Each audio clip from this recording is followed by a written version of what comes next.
for today's video, tara't samahan nyo kaming maglimas ng gamit sa baha.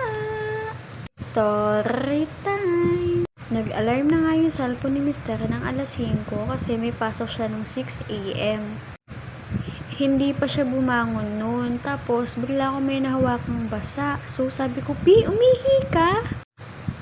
Di naalimpungatan ng akla, bangon siya kasama yung kumot. Tapos, sabi niya, "Bi, hindi ako yung umihi." So, akala ko ako yung umihi. Kasi nawakan ko yung sa may puwetan ko. Hala, basa! Napabangon din si Akla.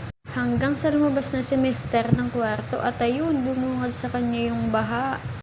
Umabot nga yung baha hanggang sa kusina namin. Kaya napagpasyahan na namin ni Mister na magpaalam sa kanya-kanya namin boss na hindi nga kami makakapasok. 1 year mahigit na kami dito pero first time mangyari ito sa amin ni Mister. Kaya naman hindi na kami nagpatumpik-tumpik pa at isa-isa na namin nilinis at inalis yung mga basa naming gamit. Umabot nga ng halos 4 na oras yung paglilinis namin, saka lang kami nakaramdam ng gutom ni Mister.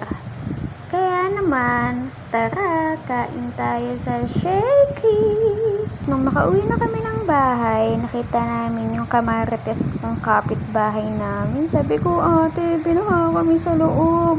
Tapos sabi niya, lahat daw binaha kasi nasira pala yung harang dun sa subdivision namin. Kaya, thank you Lord pa din kasi walang nangyayaring masama sa amin ni Mister, walang nakuryente at kung ano pa. We're still alive and kicking! Yun lang, bye-bye!